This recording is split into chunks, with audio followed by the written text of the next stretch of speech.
चुप रहे। नमस्कार दोस्तों। मेरा नाम है आरव सिंह और आप सभी देख रहे हैं हॉरर रेडियो। दोस्तों, आज की सच्ची डरावनी कहानी शुरू करने से पहले मैं बस आपसे यही कहना चाहूँगा कि कृपया करके इस चैनल को सब्सक्राइब जरूर से करें और बेल आइकन के बटन दबाना बिल्कुल भी ना भूलें। तो चलिए दोस्तों, शुरू करते हैं आज की सच्ची डरावनी कहानी। आज की ये कहानी को आप मजाक में बिल्कुल भी मत लीजिएगा, और ना ही मैं मजाक की बात कर रहा हूँ। टाइटल थंबनेल देख करके आपने क्या सोचा कि ये रेगुलर हॉरर स्टोरी होगी? नहीं, आप अंत तक सुनिए। आज आप लिटरली एंड होते होते तक ये बोल देंगे कि भाई इस घटना के ऊपर तो एक पूरी हॉरर फिल्म बननी चाहिए। ये कैसे किसी के साथ घट गया, सुन के हमारा पूरा दिमाग चकरा गया है, आप यही बोलेंगे। इसलिए आगे बढ़ने से पहले कमेंट सेक्शन में आप कुछ कमेंट किए बिना बिल्कुल भी मत जाइएगा, और आप चाहें तो रेटिंग भी दे सकते हैं। चलिए अब आगे बढ़ते हैं, आपका टाइम वेस्ट मैं बिल्कुल भी नहीं करूंगा। राज नाम का एक लड़का, झारखंड में रहने वाला, बचपन से एक सपना देखता था कि मुझे बड़ा होकर एक इंजीनियर बनना है, मस्त वाला इंजीनियर। इसी एक सोच के साथ 2013 के टाइम उसने जबलपुर में एडमिशन ले लिया, एक अच्छा इंजीनियरिंग कॉलेज। बहुत सारे लोग समझ गए होंगे मैं कौन से इंजीनियरिंग कॉलेज की बात कर रहा हूँ, जबलपुर का। वहाँ पर उसे हॉस्टल भी मिल गया कॉलेज वालों की तरफ से ही। फर्स्ट ईयर से लेके फोर्थ ईयर तक का हॉस्टल भी मिल गया उसे। अब उसका फर्स्ट ईयर से लेकर के फोर्थ ईयर तक का टाइम उसका इतना माइंड ब्लोइंग गया है कि मैं अब आपसे क्या बोलूं। उसका सपना पूरा होने की कगार पर था। 7 सेमेस्टर्स के एग्जाम आने ही वाले थे कि उसकी अचानक से तबीयत बिगड़ गई। खतरनाक लेवल का उसका पेट खराब हो गया। डॉक्टर ने बोला कि लग रहा है उसने कुछ गलत खा लिया है। उस समय उसको फीवर आ रहे थे, और उस समय ठंड भी बहुत भयंकर पड़ रही थी जबलपुर में। कोई समझ नहीं पा रहा था कि इसको आराम क्यों नहीं मिल रहा है। तो जो हॉस्टल के जो वार्डन थे वो बोलते हैं कि तू देख, अपने मम्मी पापा के बिना यहाँ पे इतने टाइम से है और तेरी इतनी तबीयत भी खराब है, तो मेरी एक सजेशन है तुझसे कि तू घर चले जा। एग्ज़ाम शुरू होने से पहले तू आराम से 4-5 दिन पहले घर पे रह के पढ़ाई कर। कॉलेज में एप्लीकेशन वगैरह डाल दे, बाकी हम तो संभाल ही लेंगे, बताएंगे कि तेरी कितनी तबीयत खराब थी। तुझे कोई भी दिक्कत नहीं होगी, तू आराम से घर जा। तो इसने बोला ठीक है सर, मैं अब कल ही निकल जाऊंगा। उसने तत्काल में ही टिकट बुक किया अगली ही ट्रेन की, मतलब कि कल वाली ट्रेन की। अब हुआ सीन ऐसा कि इसके पास ज़्यादा पैसे नहीं रहते थे, ये इतने रिच फैमिली से नहीं था। इसने बहुत कोशिश किया था कि स्लीपर क्लास में इसको टिकट मिल जाए, लेकिन नहीं मिली। थर्ड एसी में भी नहीं मिली, सेकंड एसी में भी नहीं मिली। इसको टिकट मिली फर्स्ट एसी में। जनरल में ये जा नहीं सकता था क्योंकि इसकी भयंकर तबीयत खराब थी, मतलब भयंकर वाली तबीयत खराब थी।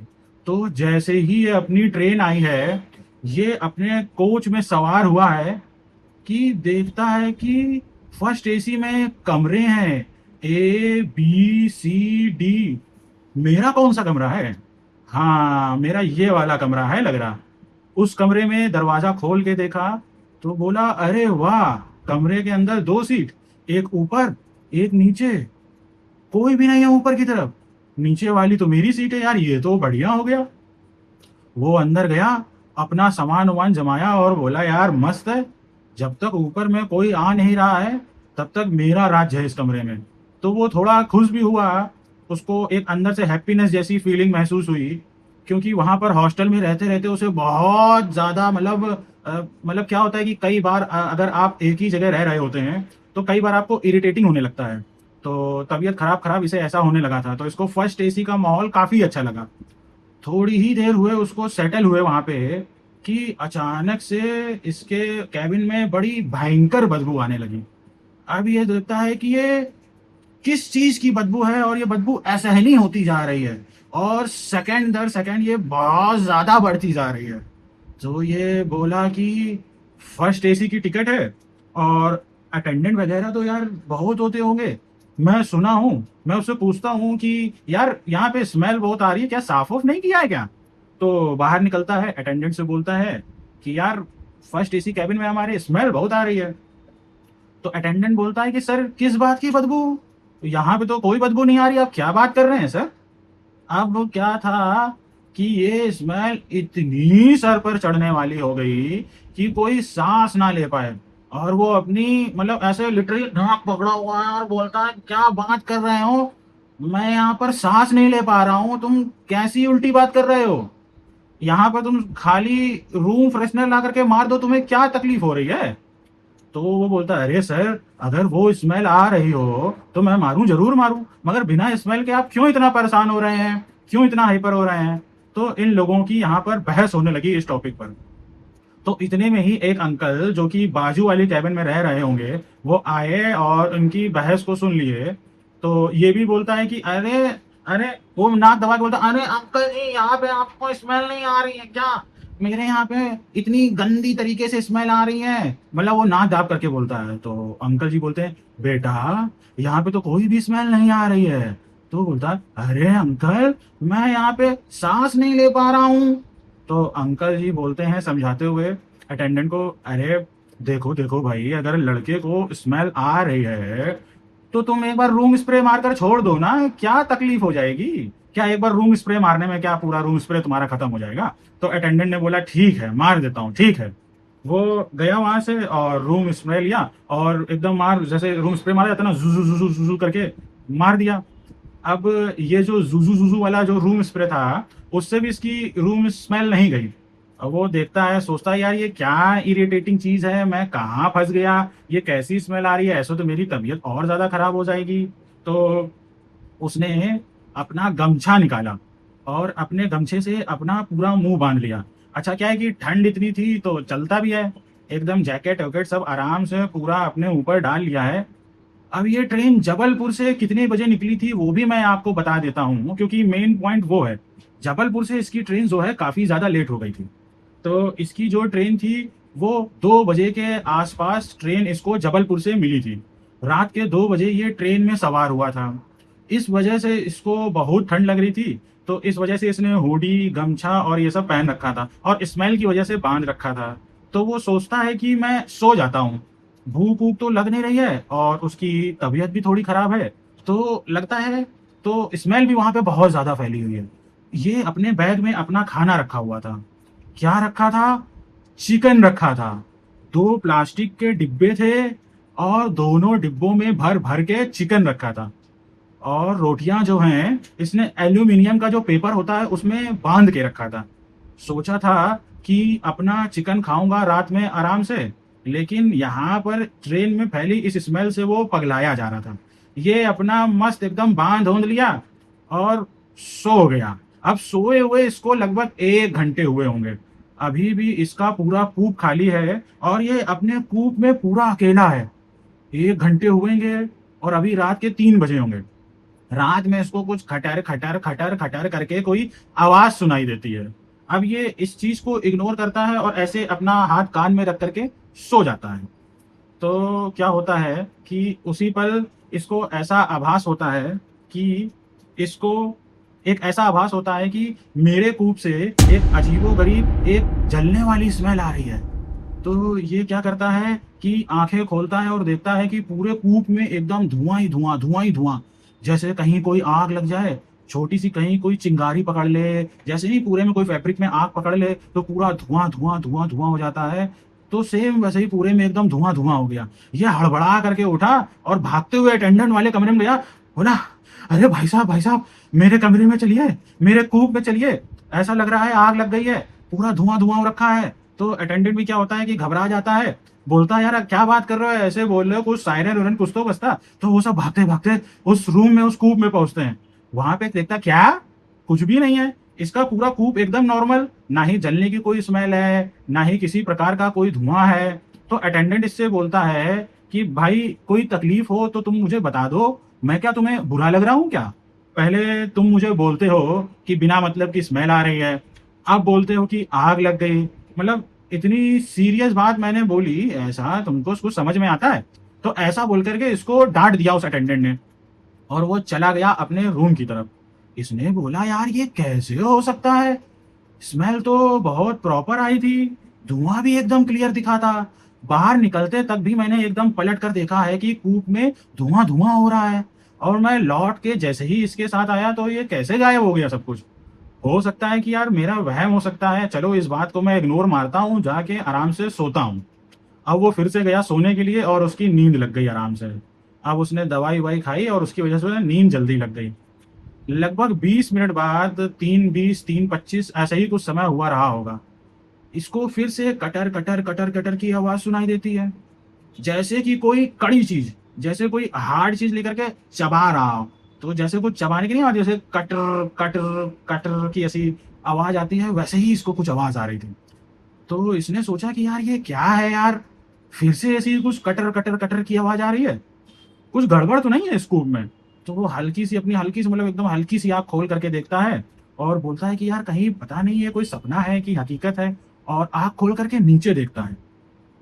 तो जब वो आँख खोल करके देखा, तो देखा और क्या पाया कि दिमाग का परकच्चा उड़ गया उसके। जहाँ पर ये सोया है समझ लो ये इसकी बर्थ है। उसकी बर्थ के जस्ट बाजू में नीचे एक अजीबो-गरीब नीचे दिखने वाली एक डरावनी सी चुड़ैल बैठी है। इसका बैग वो ऐसे खींच-खाच के फाड़ दी है और उससे वो उसका डब्बा निकाली है, जिसमें वो चिकन रखा हुआ था। और वो डब्बा उसका ऐसे मुँह में लेके एकदम खर्र खर्र करके मतलब उसका चिकन खा रही है। और उस चिकन के अंदर जो हड्डी-उड्डी रही होगी, उसकी कटर, कटर, कटर, कटर होने की आवाज़ आ रही है। क्या होता है कि वो उसकी हड्डी चबा रही है। उसका हाथ इतना डरावना दिखाई देता है कि उसके लंबे-लंबे नाखून, अरे भाई मैं क्या एक्सप्लेन करूँ, बहुत-बहुत ज़्यादा स्कैरी दिख रही थी वो। तो उसका जो पूरा शरीर होता है वो एकदम ठंडा पड़ जाता है, उस चीज़ को देखकर, उस चुड़ैल को देखकर। उसको कुछ समझ में नहीं आ रहा है कि मैं क्या रिएक्ट करूँ? वो काँपने ही लगा अंदर ही अंदर। इतने में उस चुड़ैल की नज़र इसकी तरफ बढ़ी। घूर-घूर करके इसकी आँखों को देखने लगी और इसने तुरंत ही आँखें बंद कर लीं। वो धीरे-धीरे इसके पास आई। इसका हाथ को ऐसे पकड़ी है और सूंघी है यूँ करके। लिटरली इसके हाथ को सूंघी है और इसके हाथ को उस समय बहुत जोर से दर्द हुआ है कि अचानक से इसके मुंह से चीख निकल जाती है और बहुत खतरनाक चीख निकलती है क्योंकि वो एकदम पास आ जाती है। ये जैसे ही चीखा, वो चुड़ैल एकदम आराम से उसके पास के उठी, उसका हाथ छोड़ी और दरवाजे से बाहर पता नहीं किधर गई। अब इसकी धकधकी एकदम ऐसे बढ़ी कि ये एकदम भरभरा के उठा और सोचा कि अब मैं क्या फिर से अटेंडेंट के पास जाऊं क्या? बोलता है नहीं यार, अटेंडेंट तो साला मुझे अब की पागल करार दे देगा। तो बोलता है मैं नहीं जा रहा उसके पास और ये बाथरूम के पास जाकर के बैठा रहता है। बोलता है मैं अपने कैबिन में नहीं घुसूंगा, मैं अपने कूप में नहीं घुसूंगा, अगर फिर से कुछ हो गया तो पता नहीं साला इस कूप में हो क्या रहा है मेरे साथ। और वो बाहर ही बैठता है, वो बाथरूम के पास ही बैठा रहा। पूरी रात कट गई, सुबह का वक्त आ गया, फिर ये वाला पूरा समय कट गया। फिर ऐसा समय आया कि ट्रेन बीच में बहुत देर के लिए रुक गई, लेकिन उतनी देर ट्रेन रुकी रही आउटर एरिया में, तो भी वो अंदर नहीं गया। बाथरूम के पास ही वो बैठा रहा। लोग भी उसको समझा रहे हैं कि तू अंदर चला जा। ये बोलता है नहीं, मैं अंदर नहीं जाऊंगा, और ऐसे कांप रहा है वो। और उसको फीवर आ गया और भी ज्यादा डर के मारे। इसकी ट्रेन किस लॉजिक से इतनी भयंकर लेट हो गई, मैं तो बोलूंगा कि किस्मत खराब होने की वजह से इसकी ट्रेन इसकी लेट हुई इतनी। ये अपने गांव वाले स्टेशन रात के 1:30 बजे पहुंचा। अब सोचो, 24 घंटे इसको लग गए, ठीक है। एक तो गलत टाइम पे ट्रेन निकली जौनपुर से, और गलत टाइम पर इसकी ट्रेन इसके गांव वाले स्टेशन पर पहुंचाई। अब जिस स्टेशन में ये उतरा, उस स्टेशन से इसके गांव की लगभग आधे घंटे की दूरी थी। स्टेशन से बाहर निकले और देखने की कोशिश किया कि कोई ऑटो ऑटो रिक्शा उक्सा कुछ मिल जाए तो उस पर सवार होकर के मैं आराम से जाऊंगा। निराश हो गया कि कुछ है नहीं, और अचानक से उसकी नज़र पड़ती है पेड़ के नीचे थोड़े आगे एक ऑटो खड़ी है। तो क्या होता है कि देखता है कि कोई आदमी है और उसका पैर बाहर दिख रहा है। तो वो सोचता है यार अच्छा है यार, मैं तो अंधेरे में तीर मार रहा था, कुछ दिखाई भी दे दिया। वो आदमी जो है पूरा कंबल उम्बल डाल करके एकदम बढ़िया से बैठा हुआ था क्योंकि बहुत ठंड थी, और वो आराम से कंबल उम्बल ओढ़ करके खूब सो रहा है मस्त अपनी गहरी नींद में। तो वो उससे बोलता है भाई साहब, भाई साहब, मुझे ये गांव जाना है, चलोगे क्या? तो आदमी कुछ नहीं बोलता है, उठा और ऑटो का ऐसा अपना हैंडल पकड़ा और इशारा किया उसे कि बैठ जाओ। ये बैठ गया आराम से। ये फीवर में कांप रहा है, डरा हुआ है, और अपना बैग वैग रख के बैठ गया। और उसने अपना ऑटो चालू किया और चलने लगा। थोड़ी आगे जाने के बाद, शहरी इलाके से आगे निकलने के बाद, ये लोग आ गए एक घने जंगल में। इस घने जंगल में चू करके उसने अपना ऑटो रोक दिया। ये बोलता है, भाई साहब आपने ऑटो क्यों रोक दी? चलिए ना, मुझे बहुत ठंड लग रही है और मेरी तबीयत भी बहुत खराब है, क्यों ऐसा कर रहे हैं आप? तो क्या बोलता है, मुझे बहुत भूख लगी है, अगर आगे जाना है तो कुछ खाने के लिए दे दे। तेरे पास से वैसे भी बहुत देर से बहुत अच्छी खुशबू आ रही है, क्या रखा है अपने पास, बता। ये बोलता, कुछ नहीं रखा हूँ। क्यों रोक दिए हो यार, घर चलो ना, ज्यादा पैसे चाहिए तो दे दूंगा, लेकिन मुझे परेशान मत करो, प्लीज घर चलो। वो उसकी तरफ ऐसे थोड़ा टेढ़ा देखता है। उसने अभी भी अपना चेहरा ढका हुआ है और उसने अभी भी उस व्यक्ति के चेहरे को नहीं देख पाया है। और वो बोलता देख, फिर से बोल रहा हूँ, तेरे पास कुछ तो ऐसा है जिसको खाए बिना यहाँ से आगे नहीं बढ़ूंगी और ना ही यहाँ तुझको आगे यहाँ से जाने दूंगी। दे दे मुझे चुपचाप। वो ये सोचता है कि ये तो आदमी है, ये प्रॉपर आदमी वाली आवाज में बात क्यों नहीं कर रही है? तो ये नहीं आगे जाने दूंगी, नहीं आगे बढ़ूंगी, ये लड़की जैसा क्यों बोल रहा है? तो वो बोलता है कि आप तो आदमी है ना, ऐसी बात क्यों कर रहे हैं, डरा क्यों रहे हैं? तो वो बोलता है, ए, चुप रह। ऐसा उसने बोला, लिटरली उसके दोनों हाथ ऐसे हैं ऑटो के हैंडल में, और वो ड्राइवर गेट की तरफ से एक हाथ साइड में निकला और वो इसके पीछे बैठा हुआ है ना, और वही हाथ जो उसके ट्रेन में देखा था ना रात में, वही खुरदुरा हाथ, लंबे लंबे नाखून, वही बाल, लिटरली वही हाथ था। और इसने तुरंत ही रियलाइज कर लिया और ये घबरा कर एकदम पगलाए जैसा हो गया। बोला, आप कौन हो, मेरे पीछे क्यों पड़ी हुई हो, मुझे छोड़ दो। और वो ऐसे पीछे पलटा और बोला, उसका चेहरा उसे दिखाई दिया। ये लिटरली वही चुड़ैल बोलो, चुड़ैला बोलो, जो ट्रेन में था वही है, और चिकन के चक्कर में इसके पीछे पीछे आया है। उसी समय with in fraction of second इसको अपने नाना जी की कहानी याद आ गई। इसके नाना जी इसको बचपन में एक कहानी सुनाया करते थे, और वो कहानी थी चिकन खाने वाली चुड़ैल की। वो एक ऐसी चुड़ैल थी जो कि चिकन के चक्कर में किसी के भी पीछे पड़ जाती थी। कोई सुनसान या अनजान रास्ते से चिकन लेके गुजरता था तो उसके पीछे चिपट गई। चिकन खाने को मिल गया तो ठीक है, नहीं मिला तो सामने वाले इंसान का ही चिकन बनाकर चबा चबा के खा जाती थी। इसके दिमाग में नाना जी की वही कहानी दौड़ पड़ी। ये कुछ कर पाता, इतने में वो चीज पलटी, कंबल उम्बल फेंक करके, और इसको एकदम पलट दी सर के बल, धा करके एकदम नीचे। तुरंत ये ऑन द स्पॉट बेहोश हुआ। वापस से इसकी आंख खुली तो ये अपने आप को एक हॉस्पिटल में पाया। अभी आप आगे सुनिए, आगे चले मत जाइएगा, अभी आगे और है, क्लाइमैक्स है। बोलता है, मैं कहाँ पे हूँ, ये कौन सी जगह है? मैं एक अकेले कमरे में, कोई डॉक्टर कोई नर्स नहीं, मैं ऐसे कपड़े क्यों पहना हूँ? और ऐसे घबरा के इसका उस कमरे से बाहर निकलने को हुआ। बाहर निकला तो देखा कोई नाच रहा है, कोई अपने बाल खींच रहा है, कोई अपने सर पीट रहा है, कोई हे करके दौड़ रहा है। तो ये सोचता है कि सब पागलों के जैसे इधर उधर क्यों हो रहे हैं। उतने में एक औरत आई, बोलती, चल चल चल अंदर चल, बाहर क्यों निकल रहा है, चल अंदर चल, रोज तेरा आए दिन का ये नाटक शुरू हो गया है। वो बोलता है, आप ये बताइए ये कौन सी जगह है, मैं कहाँ पर हूँ? रोज रोज पूछता है, ये पागल खाना है, चल अंदर, चल अपने कमरे में जा, तुझे स्पेशल बोला गया है, तुझे अंदर रहना है, इन लोगों के साथ मत रहना, ये बहुत डरावने लोग हैं, तुझे पीटेंगे, चल अंदर। ये बोला कि प्लीज, मैं हाथ जोड़कर बोल रहा हूँ, मेरे भाई को मेरे पास बुला दीजिए, मैं उससे बात करना चाहता हूँ। इसका एक जुड़वा भाई था जिसका नाम था विराट। इसका नाम था विराट, उसका नाम था विराज। प्लीज मेरे भाई को बुला दो। अरे इसका तो रोज का हो गया है, हर रविवार उठता है और बोलता है भाई को बुला दो। ये सुनता रह गया नर्स को। नर्स गई, फोन लगाई होगी। इसका भाई आया कुछ घंटों बाद, शाम के वक्त। इसका भाई इससे मिला और बोलता विराज, विराट को एक एक बात बता रहा है, मेरे साथ ऐसा ऐसा हुआ भाई, मैं कब से यहाँ पर हूँ, बता ना तू।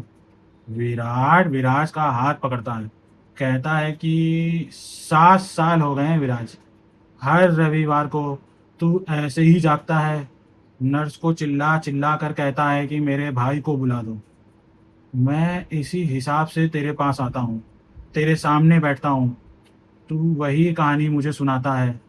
2017 में शायद कुछ ऐसा हुआ था, अब 2024 हो चुका है, 7 साल बीत चुके हैं इस बात को। तू वहीं का वहीं अटका हुआ है, एक लूप में। विराज का हाथ जो है वो कांपने लगता है, वो अंदर जाता है और अपने बिस्तर में लेट जाता है। अभी कुछ दिन पहले विराट ने सोचा कि यह कहानी सबको पता चलनी चाहिए। विराट ने ये पूरी कहानी मेरे एक मित्र को बताई थी और उसने मेरे को ये कहानी बताई। मैंने ये कहानी सुना ना, तो मेरे दिमाग के परखच्चे उड़ गए। मैंने सोचा कि मैं ये कहानी आपके पास लेकर के आऊं कि ये क्या है। विराट की बॉन्डिंग विराज के साथ कुछ ऐसी है ना कि वो तोड़ नहीं पा रहा है। वो जाता है हर संडे को उसके पास, वो जानता है कि हर संडे को उसके पास हॉस्पिटल से कॉल आएगा। अब तो वो बड़ा हो गया है, उसके पास 10 काम लगे रहते हैं, फिर भी वो सब कुछ छोड़ छाड़ के जाता है, अपने भाई से मिलता है और रोज उसकी वही कहानी सुनता है। पूरी सब चीज रिपीट होती है। वैसे वो कहानी बताता है विराज और अपने बिस्तर में जाकर के लेटता है और कांपता हुआ सो जाता है। सब कुछ रिपीट में देखता है हर हफ्ते, लेकिन फिर भी वो कभी इरिटेट नहीं होता अपने भाई से। ये कहानी आपको कितनी स्कैरी लगी, आप खुद ही बताइए। अब जैसा भी हो, कुछ भी हो, इस कहानी का अंत करते हैं। और अगर आप लोग अभी तक इस वीडियो को देखे हों तो लाइक जरूर कर दीजिएगा, अच्छे अच्छे कमेंट्स कीजिएगा और इस चैनल को सब्सक्राइब जरूर से कर दीजिएगा और बेल आइकन की बटन दबाना बिल्कुल भी मत भूलिएगा, जिससे कि मैं रोज आप लोगों के लिए एक नई नई सच्ची भूतिया डरावनी कहानी लेकर के आता रहूं और वो कहानी आपको तुरंत ही मिल सके। तो दोस्तों, हम लोग मिलते हैं कल एक नई सच्ची भूतिया कहानी में।